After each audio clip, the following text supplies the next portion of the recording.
സമകാലികം ഡെയിലി അപ്ഡേറ്റ്സിലേക്ക് എല്ലാവർക്കും സ്വാഗതം. നാളെ 2024 ജനുവരി 2 ചൊവ്വാഴ്ച. നാളെയും തുടർന്നുള്ള ദിവസങ്ങളിലും അറിഞ്ഞിരിക്കേണ്ട പ്രധാനപ്പെട്ട 5 കാര്യങ്ങളാണ് വീഡിയോയിലൂടെ പങ്കുവെക്കുന്നത്. വീഡിയോ മുഴുവൻ കാണാനും ഒന്ന് ലൈക്ക് ചെയ്ത് കാണാനും മറക്കരുത്. ആദ്യമായി പങ്കുവെക്കാനുള്ളത് വാണിജ്യ പാചകവാതക സിലിണ്ടറിന് വളരെ നേരിയ തോതിൽ വില കുറച്ച് കേന്ദ്രം. സിലിണ്ടർ ഒന്നിന് 1.5 രൂപ മാത്രമാണ് കുറച്ചത്. അതേസമയം വിമാന ഇന്ധനമായ ഏവിയേഷൻ ടർബൈൻ ഫ്യൂവലിന് 4% വില കുറച്ചു. ഹോട്ടലുകളിലും മറ്റും ഉപയോഗിക്കുന്ന വാണിജ്യ പാചകവാതക സിലിണ്ടറിന് 1755.50 രൂപയാണ് ഇന്നലെ ഡൽഹിയിലെ വില. മുംബൈയിൽ 1708.50 രൂപയും. കഴിഞ്ഞ മാസം 22-ന് 39.5 രൂപയാണ് കുറച്ചിരുന്നത്. കഴിഞ്ഞ ജൂലൈ 1 ശേഷം വിമാന ഇന്ധന വില 45% കുറഞ്ഞത്. അതേസമയം നഷ്ടം നികത്താൻ പാടുപെടുന്ന വിമാന കമ്പനികൾക്ക് ആശ്വാസകരമാണ് വിലക്കുറവ്.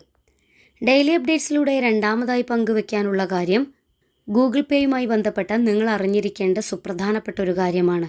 ഗൂഗിൾ പേയുമായി ബന്ധപ്പെട്ട് പുതിയ മാറ്റങ്ങൾ വന്നിരിക്കുകയാണ്. ഇത് പ്രാബല്യത്തിലുമായി. നിലവിൽ മൊബൈൽ ഉപകരണങ്ങൾ വഴി അതിവേഗം പണം കൈമാറാൻ സാധിക്കുന്ന UPI രാജ്യത്തെ ഏറ്റവും ജനപ്രിയ പണമിടപാട് സംവിധാനമായാണ് മാറിക്കഴിഞ്ഞിട്ടുള്ളത്. പ്രാബല്യത്തിൽ വന്ന സമയം മുതൽ UPI ഇടപാടുകളുടെ എണ്ണവും വലിയ തോതിൽ കൂടിക്കൊണ്ടിരിക്കുകയാണ്. ഇതിനിടെയാണ് കൂടുതൽ സുരക്ഷയും സൗകര്യവും ലക്ഷ്യമിട്ട് റിസർവ് ബാങ്കും UPI ഇടപാടുകൾ നിയന്ത്രിക്കുന്ന നാഷണൽ പേയ്മെന്റ് കോർപ്പറേഷൻ ഓഫ് ഇന്ത്യയും നിരവധി മാറ്റങ്ങൾ കൊണ്ടുവന്നിട്ടുള്ളത്. നിലവിൽ ഗൂഗിൾ പേ, ഫോൺ പേ, പേടിഎം എന്നിങ്ങനെ നിരവധി പ്ലാറ്റ്ഫോമുകളും ബാങ്കുകളുടെ ഡിജിറ്റൽ ചാനലുകളും UPI ഇടപാടുകൾ നടത്താൻ ഉപഭോക്താക്കൾക്ക് സൗകര്യമൊരുക്കുന്നുണ്ട്. നേരത്തെ റിസർവ് ബാങ്കും നാഷണൽ പേയ്മെന്റ് കോർപ്പറേഷനും UPI സംവിധാനത്തിൽ പ്രഖ്യാപിച്ചിരുന്ന ചില മാറ്റങ്ങളാണ് ജനുവരി 1 മുതൽ പ്രാബല്യത്തിൽ വരുന്നത്. നിലവിൽ കഴിഞ്ഞ വർഷമോ അതിലധികമോ UPI ഇടപാടുകളൊന്നും നടത്താത്ത UPI ഐഡികൾ പ്രവർത്തനരഹിതമാക്കാനാണ് ബന്ധപ്പെട്ട അധികൃതരുടെ നിർദ്ദേശം. കഴിഞ്ഞ ഒരു വർഷത്തിനിടെ ഒരു ഇടപാട് പോലും UPI സംവിധാനത്തിലൂടെ നടത്തിയിട്ടില്ലാത്തവരുടെ UPI ഐഡികൾ സ്വമേധയാ റദ്ദാവും. ഇവർക്ക് ഇനി ഇടപാടുകൾ നടത്തണമെങ്കിൽ ഒന്നുകൂടി രജിസ്റ്റർ ചെയ്ത് ആദ്യം മുതൽ തുടങ്ങേണ്ടി വരും.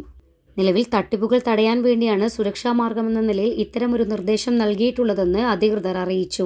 ഡെയിലി അപ്ഡേറ്റ്സിൽ മൂന്നാമതായി പങ്കുവെക്കാനുള്ളത് കോവിഡുമായി ബന്ധപ്പെട്ട കാര്യമാണ്. രാജ്യത്തെ കോവിഡ് കേസുകളിൽ ഒരാഴ്ചക്കിടെ 22% വർധനവുണ്ടായെന്ന് കേന്ദ്ര ആരോഗ്യ മന്ത്രാലയത്തിന്റെ കണക്ക്.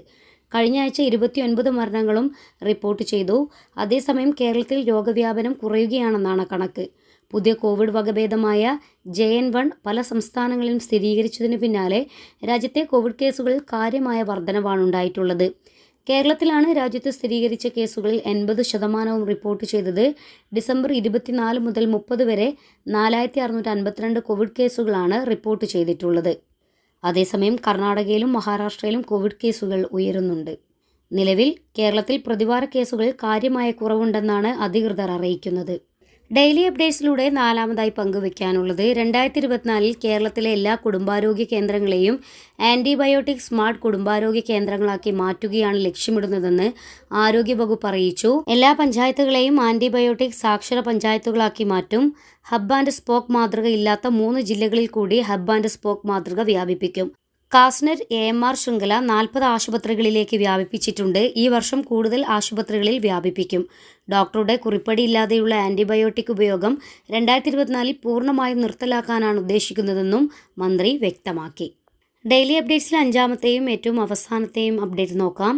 തദ്ദേശ സ്വയംഭരണ സ്ഥാപനങ്ങൾ വഴിയുള്ള മുഴുവൻ സേവനങ്ങളും ഓൺലൈനായി ലഭ്യമാക്കുന്ന സംസ്ഥാന സർക്കാരിൻ്റെ K-സ്മാർട്ട് ഇന്നു മുതൽ കോർപ്പറേഷനുകളിലും മുനിസിപ്പാലിറ്റികളിലുമാണ് ആദ്യഘട്ടത്തിൽ പദ്ധതി.